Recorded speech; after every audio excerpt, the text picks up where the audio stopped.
All right, so here we have a definitely a casual deck of mine. It's fun and it's zombies, so it's got a nice tribal theme with it, and zombies just they're fun to play. Again, it is a casual deck. You really need to have a truly casual meta to play it, I would argue. I don't think it, not that I can remember, or not that I've at least resolved. I haven't seen any infinite combos in it, none that I've oopsed into. And it's definitely a slower deck, so it's fun, but just don't go into it with a competitive mindset. Could you build it competitively? Yeah, you probably could. You could throw like Umbral Mantle, Freed from the Real, stuff like that on this guy to really maximize the value of his ability, which is to pay 1 blue, tap, sacrifice a creature or enchantment, and counter a spell. There's a lot of abuse you can do here. You can use Fool's Demise, which is an enchantment from Time Spiral. And basically, it's a 5-mana enchantment, and when the enchanted creature dies, you return to the battlefield under your control, and when Fool's Demise is destroyed, you return it to its owner's hand. So it's a good card to run in this deck, but it kind of falls outside of the zombie theme, so I didn't put it in. Yeah, I'd recommend it. Just depends on how you really want to go with this deck. That's just kind of to give you an idea of what direction you can go if you want to make it a little bit more oppressive for people. So first we've got Battlethorn of the Defiled. He's an insane card. He reanimates all black and red creatures from all graveyards. So he exiles himself, which isn't great, but if you've just flooded the board with a bunch of zombies, you're probably in a strong enough position that you don't care. Shepherd of Rot, zombie staple. That card alone can win you the game, no question about it. Just having that in the deck with your commander really does make it more tempting to play cards like Intruder Alarm, and Freed from the Real, stuff like that. So I think if I were to take some time and sit down with this deck and evaluate it, I'd probably add those cards in if I wanted to make it a little bit stronger. Necromancer's Covenant, it gives your zombies lifelink, so that's pretty cool. And I mean, it also exiles someone's graveyard and gives you zombies as a result. It's a good card all around. Better late game, but it's also costed for late game, so I don't really see an issue with that card. Binding Mummy. Card's really fun. It can get really annoying for your opponents. You can play it, or you can use its ability off of the token producer before combat to make your opponents unable to block with most of their creatures. Talisman of Dominance, pretty straightforward. It's a mana rock. Lich Lord, he's good. His second ability is actually a lot better than you would think. I mean, obviously you probably think it's pretty good, but that card can mill people out pretty quickly. I was skeptical when I first was using it, but the more zombies that you get, the more powerful it gets, and it's really just the deck itself makes a lot of mana, so you can quickly find yourself able to kill people just with Lich Lord, just by doming them. I mean, or milling them. I mean, you can easily be getting 10-15 cards a turn, which is also a lot of life to be losing. Dread Return, the deck has black in it, and it has creatures that go into graveyards in it, so it's typically good to run Dread Return in that type of deck. Utter End, it exiles a permanent. Your opponents play permanents, and they need to be exiled sometimes. Liliana's Reaver, this card's really good. I have basically locked people, especially in 1v1. I mean, I've literally locked opponents out of the game with this card. The amount of value that it creates is pretty insane. The zombie token production is really nice, and I know that, discard isn't considered the best thing in the world, but the combination of discard plus advancing your board on a 4/3 that's got Death Touch, it just really turns into an oppressive card for an opponent, especially in 1v1. Plea for Guidance, I like it. I think you could probably get away with, some of the cheaper tutors like Idyllic and Enlightened, cheaper mana-wise anyway. But I think between Rooftop Storm and Necromancer's Covenant, you're almost always going to have at least 2 enchantments that you really want to get for yourself. So I think it's worth running Plea for Guidance. And again, if you were to go the more, oppressive control-y route, then you can grab things like Fool's Demise. You can grab things like Freed from the Real, stuff like that. So I think it's worth running, and I think you could easily run some other enchantment tutors as well without feeling much of a loss in power of the deck. Digraph Colossus. I like it. My only problem with the card is I feel bad when I'm playing it without a bunch of zombies in the graveyard. Obviously, that's the wrong mentality to have because he produces tons of tokens. So just make sure you don't hold him up without remembering that he'll win you the game if you cast him and let him stick around for a few turns. So yeah, basically just don't be bad like I was, and then you'll realize it's a good card. Orzhov Signet, we know what that does. Phyrexian Ghoul, sack outlet, and of course you can kill somebody with it if they don't block it and you want to take the risk and dump your board into it. Cryptbreaker, he's okay. He can kind of create you some card disadvantage. If you end up discarding too many cards, putting zombies out, and then before you start tapping to draw cards, your opponent kills it, it's not great. So you just have to be careful with it. Know your opponent. Know what you're up against. Phyrexian Delver, it's a good card, and it's a classic zombie reanimator. Karmic Guide isn't going to hit you for life, and it's going to cost the same amount of mana. So fine, it costs double white instead. It's good. I just think that he's a zombie, so I kind of like him in the deck from a flavor standpoint. Again, this deck wasn't really about being the most optimal deck. It's more about a fun, casual zombie-ish deck that isn't just mono black. So, and it has a slightly less linear strategy. Obviously the strategy here is making tokens. You can argue that's linear, but the playstyle at least is a little bit more flexible. Cemetery Reaper. So, he's a zombie lord, but he's a really good one because exiling your opponent's creatures from their graveyard, you need that in EDH. You really do. Vengeful Dead. Great card. It's a more expensive Blood Artist, basically. And, of course, it's only for zombies, but it's a zombie deck, so use it. Card's good. Lord of the Accursed. I think it's pretty straightforward, right? You have the chance to make your zombies much harder to block, which is really good when you have a lot of zombies out. And of course, speaking of harder to block, Zombie Master. People forget how good Landwalk is in EDH/Commander. It's really, really, really good. If you're running like a creature deck, then killing people with Landwalk is a thing.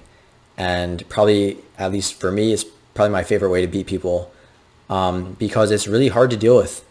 And if you throw an Urborg out there, then it gets even harder to deal with. So yeah, I really would recommend running Zombie Master. I mean, he's pretty much an auto-include without the Landwalk, just because he's a zombie lord. Diabolic Tutor, of course, Demonic Tutor, also run it. But Diabolic Tutor is a nice budget card. I have Demonics probably in the deck, don't know. Otherwise, they're sitting in binders because I didn't take the time to put it in the deck. Baron. He's not bad. The reason I have him in the deck is because blue tends to have trouble with certain permanent types. You have white in there to help support for enchantments, especially to destroy them, and artifacts to an extent. But I think you just want to have Baron in the deck regardless, since you're already building, the token strategy, and you kind of have the mindset of I will be sacrificing permanents to do things to my opponents. So I'd run them. Swords of Plowshares, pretty straightforward. Twisted Abomination, it's helpful because you can fetch up shocks and duels with it. So that's really what he's in there for. I guess you could cast him if you needed to and block, since he's got Regenerate. It's certainly been done before, and it's not a bad thing to do. But it's not your main goal with that card. Darksteel Ingot, pretty straightforward. Gray Merchant, the deck has black in it. It's got a lot of black in it. So you want to have Gray Merchant because draining life from your opponents and having yourself gain life as a result, it's a pretty good strategy. Grave Titan, it's a one-man army. Card's insanely good. Yeah, he's not a zombie. He makes zombies. If you've been playing for any number of years, you probably at least at one point lost to a Grave Titan that went unchecked. Greyspawn Sovereign, he reanimates creatures from any graveyard, so his requirement to do so is pretty low in my opinion in a deck like this, and stealing your opponent's creatures is some fun stuff in EDH. So this card's pretty insane. Yeah, it's not a zombie, but it gives your zombies flying and vigilance, your zombie tokens. People don't really expect it, and you're gonna kill them with this card, guarantee it. Buried Alive, we like tutors, and we definitely like triple tutors, so run it. Wayward Servant, and there's one that was also printed recently that's white-black. That's kind of like a Blood Artist, so you want to run all like the Blood Artist type effects in this deck.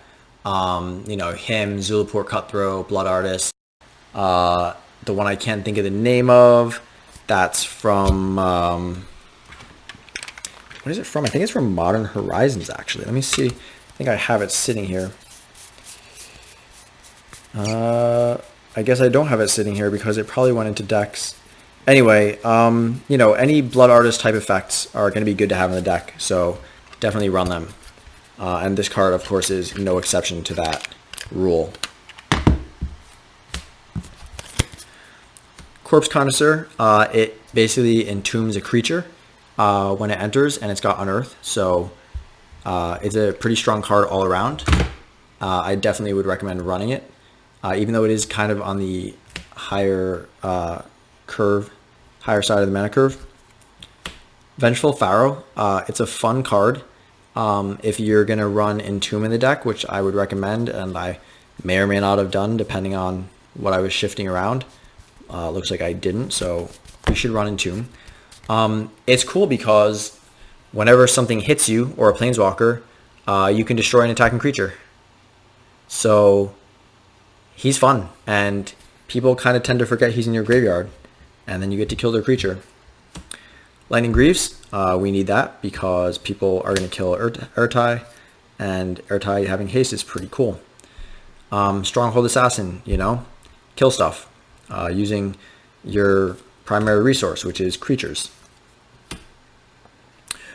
Rooftop Storm, one of the primary reasons you'd even run any sort of blue mana in a zombie deck is, of course, Rooftop Storm. Free zombies are better than zombies that aren't free. Increasing Ambition. Yeah, it's a tutor. It's a good tutor. It's expensive. It's a flashback is expensive, but the amount of card value you get from this in terms of tutors out of a single card makes it worth running, at least in my opinion. Signet. Gravecrawler. That one's a must-have in this deck. Diregraph Captain, like we said, Blood Arrows type effects, they're good to have. This is kind of like that, plus it is a Lord for zombies.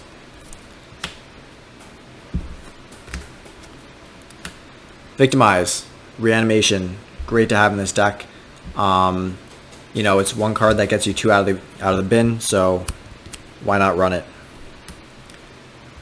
So I like this card, but it's a lot of mana. And the problem I have with this card is that 9 times out of 10 you're gonna let it sit in your hand until you can kick it. And you know, having a card that you cast basically for 10 mana in EDH that doesn't win you the game outright is generally considered to be a bad card. It's a zombie themed deck. It's a zombie token themed deck. So I think you can let it slide, but if I were making this deck optimal, I would probably cut this card. Wrath of God, because Damnation is like 40 or 50 bucks and it's gonna get reprinted, and then it's gonna be less money, and I'd feel bad if I owned it still.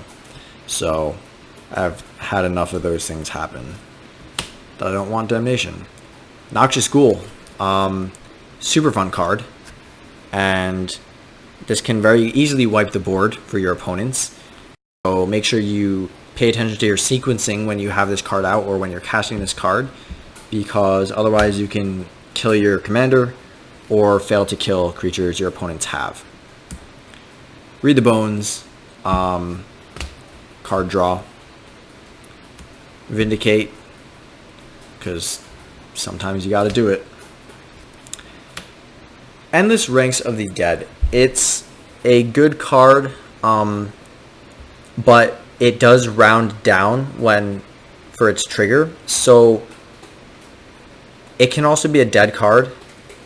You really have to pay attention. It's really easy for your opponents to put this card offline, so don't look at it as a card that's like gonna win you the game or anything, because at best this card is like a nice value engine, and at worst it's a dead card. It is good, it really is good, but it doesn't start creating zombies by itself. It needs to have zombies on the field, and it needs to have zombies specifically, not creatures. So it's definitely not as good as it might look at an initial glance. Factor Fiction, I'll be honest, I don't know why I picked that of all the card draw available in blue. You know, again, it's kind of an older deck, so I think I just had it left over from, you know, those days, and I like it. You do want to run more card draw in the deck than I've shown so far, so definitely consider upping that count. Jisa and Geralf, or Geralf, I'm assuming it's Geralf. He lets you cast graveyard zombies from your graveyard, so run it. That's pretty good. I mean, look, Carador we saw was a pretty good commander, and I think you can pretty safely say that's a good card to have in your commander deck. It actually used to be the commander of my deck, a blue-black zombie deck. When I saw he came out, I switched it from Grim, and it worked fine, but I ended up just wanting Ertai instead. I just kind of like the synergy there. Death Baron, giving your zombies Death Touch is frustrating for your opponent. Ashnod's Altar, we know what that does. Gives you mana, gives you a sack outlet to prevent things from being exiled. It's a good card all around. Necromancer's Stockpile, again, it kind of falls into the exact same category of the Crypt Breaker. What was that card? It's so frustrating. Crypt Breaker, yeah. So it kind of falls into that same category where it's good, but it definitely can put you in a card disadvantage situation, since you're not drawing as many cards as a traditional deck with blue in it. So definitely be careful with it. Call to the Grave. You know, it's a zombie deck, so this card works a lot better than in non-zombie decks. Helps get rid of your opponent's creatures. Cryptghast. You got a lot of swamps, so run it. The Extort's definitely nice, but the mana doubling effect, of course, is fantastic, especially since you're going to want to run Urborg Coffers in the deck anyway. This tutors for a zombie card or a swamp card, so you can do your shock lands or dual lands. Super, super good card to have in the deck. Creates insane amounts of value for you. Definitely should run this card. Fleshbag Marauder. You know, pretty straightforward. You want your opponent's creatures to be dead, and he does that. So, Gilded Lotus, there's honestly, if you kind of look back, there's a lot of triple or double black in the deck. So it's going to help a lot with those casting costs in a deck that's 3 colors. Vanquisher's Banner, it's card draw, but I think, as I've noticed with this in many other decks, it's slow. I mean, it's real slow. And I don't know. I don't know if I'm going to keep it in the deck, honestly. I think there's just better card draw effects. You know, I think I'd rather just do Phyrexian Arena, or honestly, even like a Bloodgift Demon instead. It's fine, but it's not amazing. Commander Sphere, you know, color fixing plus pop it for some card draw. One of the only other things in the deck that does draw cards is Graveborn Muse. It's a pretty good card. You do want to make sure you don't accidentally kill yourself with it. So just kind of like be smart, do math and stuff, and then it should pretty much work out for you. Undead Warchief, fun card. He's really powerful. I mean, there's nothing else to say about this card. It's a fantastic card all around. Definitely you need to run that in your deck. Soul Ring, of course, we need that. It does things with mana. And Liliana's Mastery, I don't know. I really don't. It creates 2 creatures off of 1 card, and it pumps your zombies. So, you know, on paper, it's a good card. For me, I've just found a lot of times it's cool in the early game if I can get it out, but then late game I find it to be too little too late a lot of times. So it could a lot of it could come down to maybe my deck doesn't ramp well enough. You know, maybe I'm not drawing enough cards. I mean, the deck has a card draw issue. You know, there's no question about it. I definitely need to cut some things in here to add a little bit more card draw to the deck. So that's an easy problem that I see with the deck, right off the top of my head.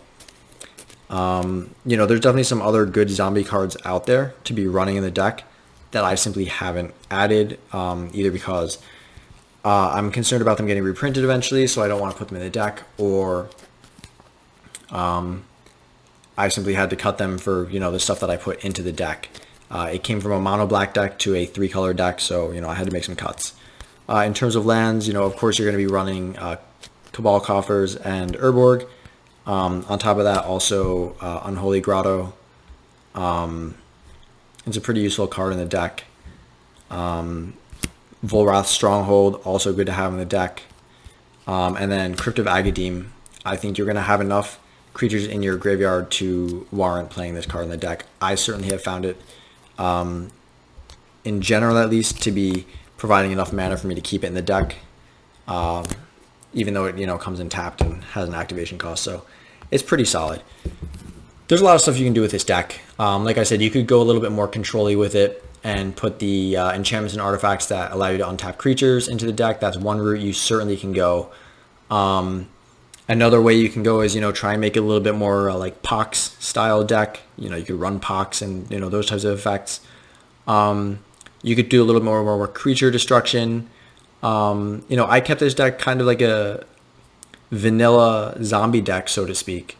Again, it's really one of my more casual decks. I had to actually intentionally put some less than optimal choices in the deck just to try and keep this power level down.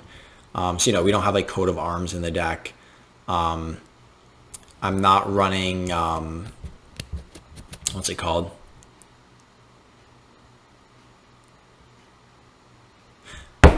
I'm not running like Endless Army of the Damned and some of like the bigger spells that put a ton of stuff out.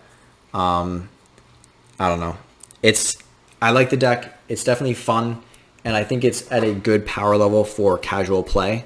So, you know, again, you definitely make some sacrifices if you're trying to gear a deck up to be more casual, but there's nothing wrong with that. You know, if you have any suggestions, definitely leave it in the comments below. If you have any questions about a specific choice, or if you disagree with any of those choices, which, you know, you can do that, then go ahead and voice those concerns.